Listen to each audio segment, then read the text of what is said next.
My name is Diana Mauch. I am retired. I worked for the state of California in both the prisons and as an adult parole agent. I was assigned a special unit, and it was specific to working with the sex offender population. To be assigned to that unit, you're trained very specifically and also told at the time of the interview to see if you even want the job that it's just about 2 years, because 2 years is about all that most people can handle before burning out or before the job really started to affect you.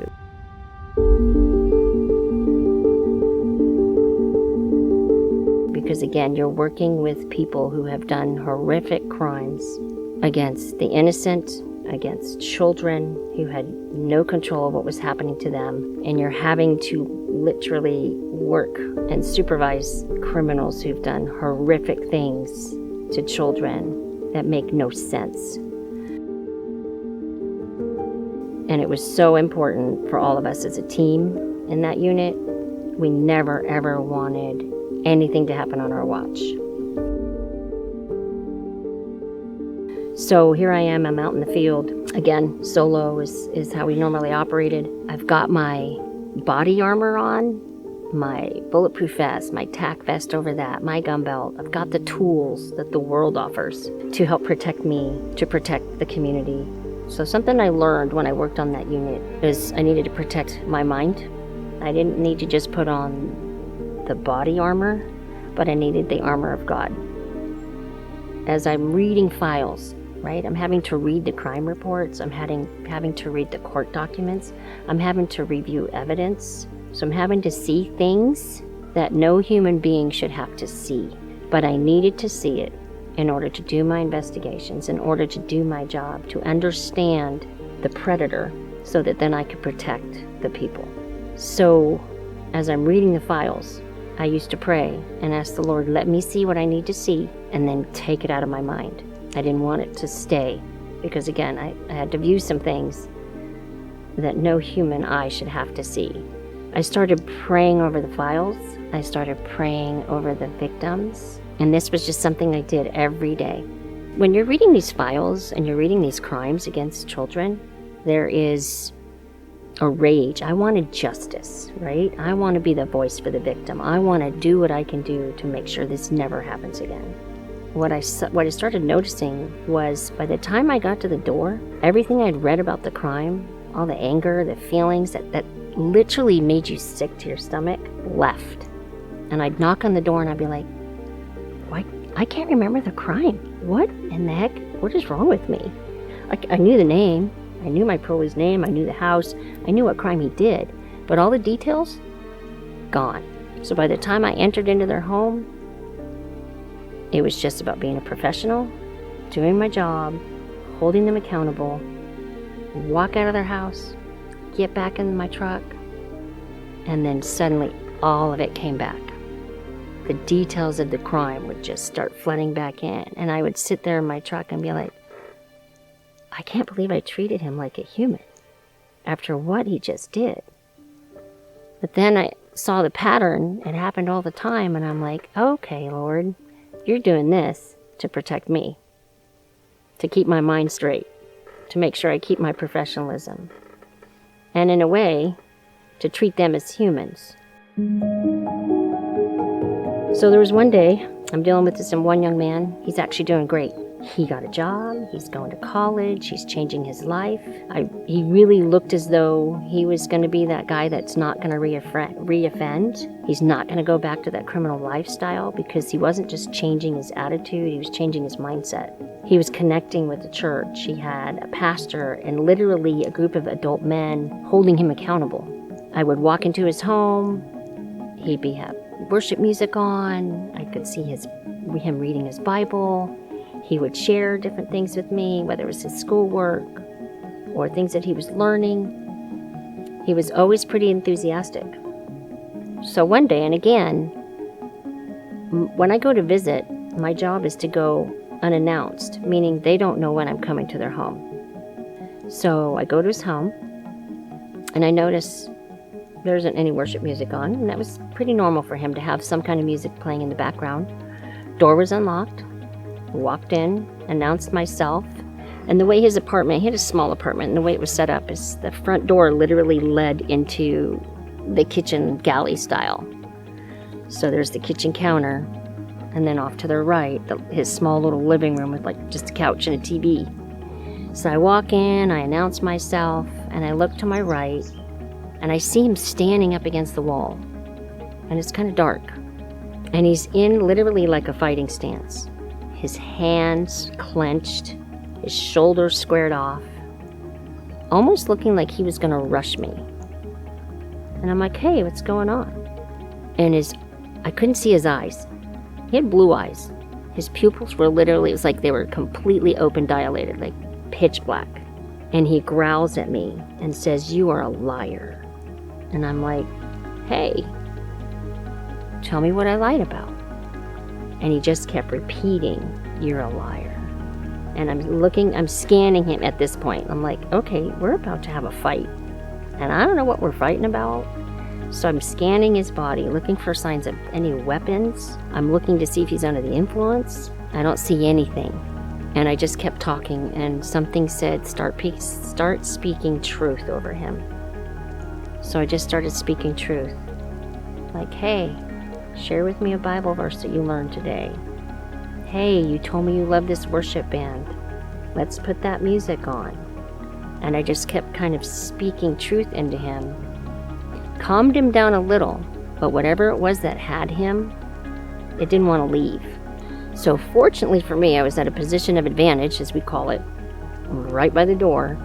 And I just said, hey, we're going to talk tomorrow. You're angry. I'm going to check in with you tomorrow. Slipped out the door, immediately went to my truck, called his therapist, and was like, something's not right. He needs you to call him, and you need to check in with him.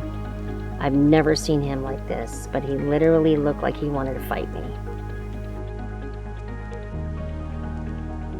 So the next day, he calls me up, and he's just apologizing. I'm so sorry. I'm so sorry. Something came over me. I couldn't control myself. I don't know what it was. I wanted to hurt you. I wanted to fight you. I was going to rush you. But something wouldn't let me move. The doctor changed my medication that day. And something came over me that I had no control. But he said, I couldn't hurt you because you stayed so calm and you kept talking truth to me. And it stopped me from hurting you. And I, of course, couldn't let him see, like, whoo, on the phone. I'm just like, oh, thank you, Lord. But I had to keep my tough exterior. Like, I'm not scared. But I was. And I was just like, oh, like, thank God. And so, of course, as soon as he's done apologizing and kind of explains, I'm like, so you're going to call pastor, right? And you're going to check in with your pastor and your accountability people and get plugged in? He's like, oh, yeah. He goes, I need to. Because I don't know what that was, but I don't want it to come back.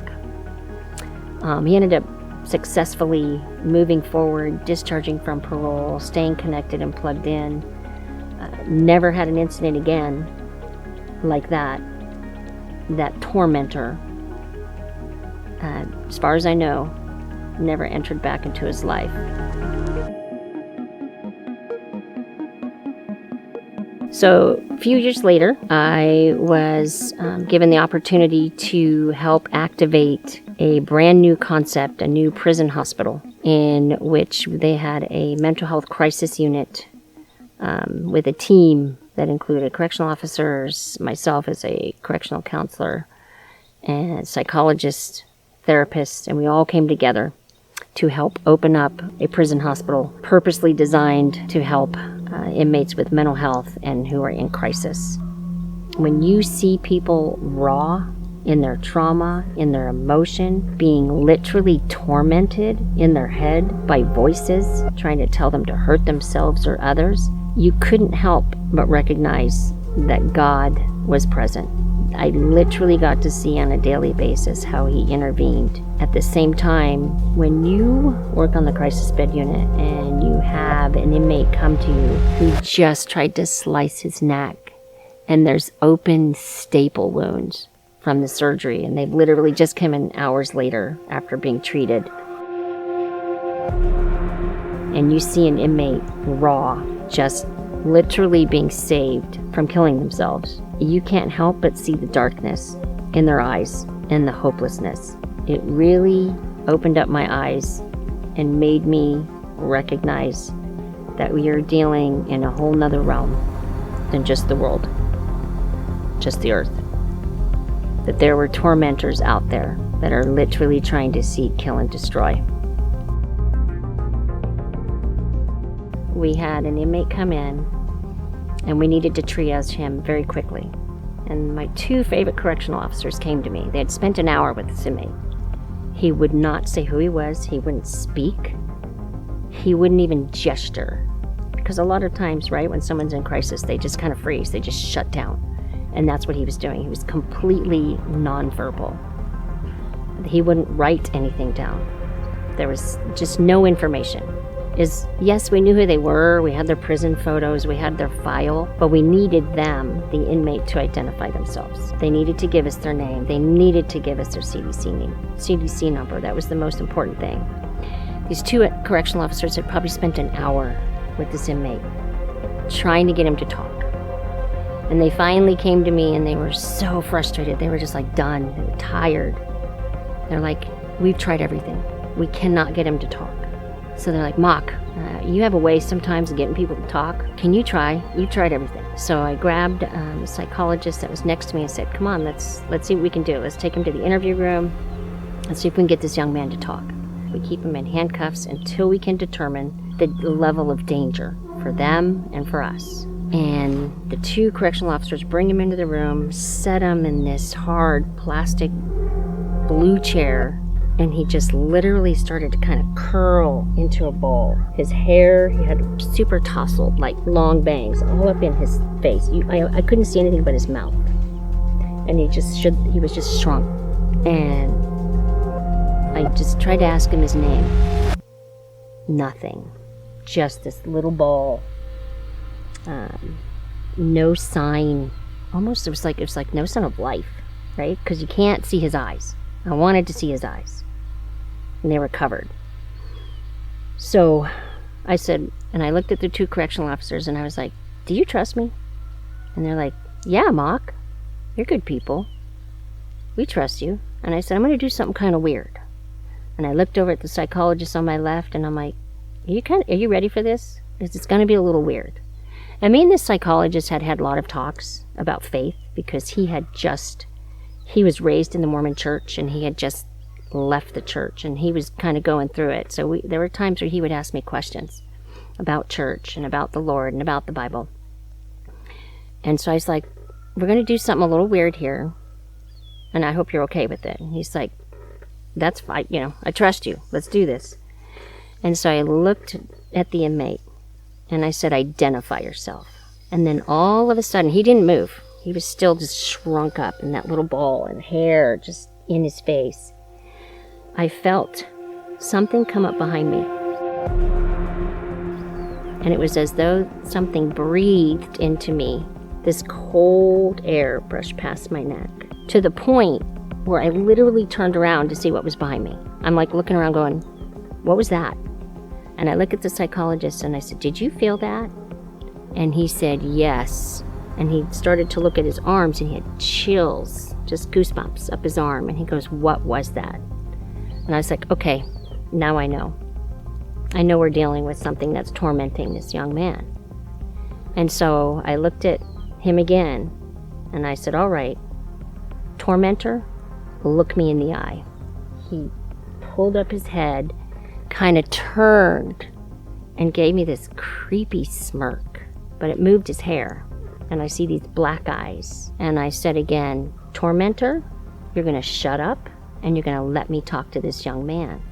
And then all of a sudden his eyes changed and he said his name. He said his CDC number and then he just started weeping. And I said, okay, young man, are you hearing something? Is there something talking to you? What's going on in your head? And he says, there's a voice, and it's telling me to die. It's telling me to kill myself. And he just started crying. And I said, do you want that voice to stop? And he said, yes. And I said, all right, you need to talk to the air. You need to talk to it. You need to tell it to shut up, because right now you and I need to talk. He's literally looking like next to him and there's nothing there, but he tells it to leave him alone, to stop, to shut up. And we all kind of looked at each other. The correctional officers are like, what just happened? And the psychologist with me was like, that was awesome. And we kind of all giggled because we got to see the young man, we got to see his eyes. So, and there was a sense of relief that he felt. Like you literally saw him like exhale. And then I looked at him and I said, can I have a minister or a chaplain come and see you? And he's like, oh yes, please. And I said, is it okay if they give you a Bible?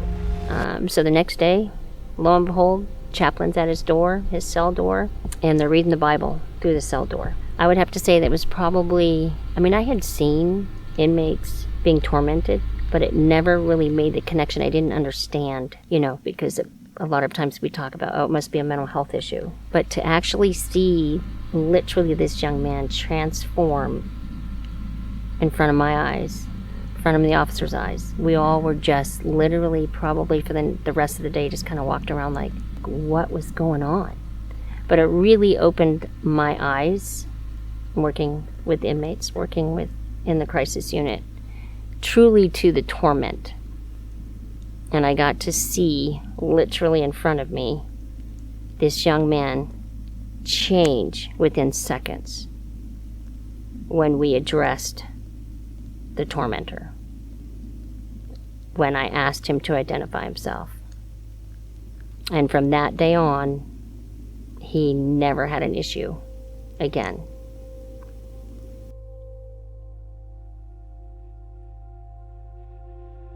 So there was a day when I was working the crisis unit, and it really opened my eyes to knowing that torment could not necessarily be treated by medications at times, right? That people would talk about hearing voices and they'd be prescribed a medication. So this day, we all got together, the team, the correctional officers, psychologists, psychiatrists, and we were interviewing and preparing to interview. He was elderly. He was probably 75, 80 years old. And I said, he's never been arrested in his life. He has no criminal history, but he has this manslaughter charge. And we were all like, what is going on? Like, that was very rare, very, very rare for someone of that age to have no criminal history coming to the crisis unit. And so we brought him in, and he's just weeping. The psychiatrist starts talking to him, and she's asking him, okay, what's going on? And he just started crying, and he said, I just want to die, because day and night I hear her. She's screaming, stop, stop. And he's just weeping. And he just keeps saying, she just keeps screaming for me to stop. And I keep saying, I'm sorry, I'm sorry. Well, what we found out is he had gotten really drunk one night, got in the car, the wife was behind the vehicle, and he ran her over. And he was being tormented. Literally day and night, the voices never stopped. He was literally going mad. And I had one of my favorite psychiatrists in the room with me. And she was just the sweetest lady. She really had a passion, and she really cared. And she looked at him so matter-of-factly, completely telling the truth. She wasn't, no holds, not trying to sugarcoat this. And she said, I can prescribe a medication. It'll turn the volume down, but it won't make it stop. You'll always hear it. It'll just be quieter. And I remember he just kind of sunk and looked so defeated. And after they escorted him out of the room, I looked at her and I said, that's it? That's all we have? Literally, the voice is not going to stop? And she just said, yeah, that's it. That's the only treatment I can give. And that's when I was like, that's all the world has to offer? So toward the end of my career, I started thinking about retirement, and the Lord made it very clear. He said, you're not going to retire, but he did give me peace to let go of working in law enforcement. He says, I'm going to refire you. You're going to repurpose. And he put on my heart to start a healing room and where we live, right here in Little Burson, California. So I connected with our church, Life Song in Stockton, California, connected with the healing rooms there at Life Song. I've also done deliverance training, because one of the things that I've seen, again, like I said, law enforcement has to deal with the most evil, the most darkness. And one of the things that we see every day is the demon, the tormentors that come at people and literally consume them and take over. And so the Lord made it very clear that retirement wasn't about going on vacation. It was about another purpose. So I was trained by the healing rooms. My husband and I attend the healing rooms at our church in Stockton. Like I said, deliverance training, which is ongoing. There's so much to learn. And then we have a team here in Burson, California. It's called Ministering Hearts Healing Rooms, and we're open every Sunday from 4 to 6 for anyone in the community can come for prayer. And in some cases, they say they want to be delivered, and we'll go there and help set them free through the Lord. It's all Him. It's all His work. You just need to be ready. And you know when you're ready, when you want to be stop being tormented. So some of the scriptures that the Lord has always given me throughout my life. I got saved Christmas Eve 1990 and actually had an encounter then, and He gave me Joshua 1:9 to be strong and courageous and know that I'm with you wherever you go. And another one that really struck me when I was in my career and I was really struggling because being a Christian in law enforcement is actually kind of lonely. You would think first responders would be faith-based, but actually it's not necessarily the case. So at times I was the only Christian, maybe in the office or on the unit. And the Lord gave me a scripture from Psalms 120, 6 and 7, in which He talks about, and I'm paraphrasing, that when I speak, I am for peace, but they are for war. And that's always struck me throughout my career. I strived for peace. I wanted peace. I wanted my family to have peace. I wanted victims to have peace. And the criminals, the perpetrators, to have peace and to be delivered and not tormented so they could have peace. If you have thoughts of hurting yourself, of ending your life, if you're being tormented by voices that are telling you to die, we want you to know that there's help. You can reach out and call the number that you see on the screen, the suicide hotline and crisis number. You can get prayer through deliverance ministry, through the healing rooms, and through your church. Get connected.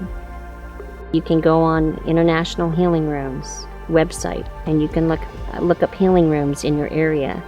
Find a church. Get connected. If you need deliverance, you can go on IsaiahSaldivar.com, and he has a deliverance map.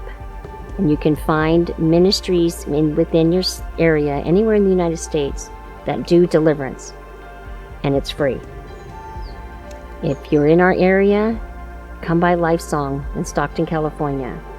Not only for the healing rooms, where we have deliverance teams set up Monday through Sunday, that will, again, meet with you and bring you through the process to get set free from torment. Look forward to seeing you. God bless you. Take care. If you have a supernatural encounter that you would like to share on camera, please visit supernaturalencouners.com to submit your testimony.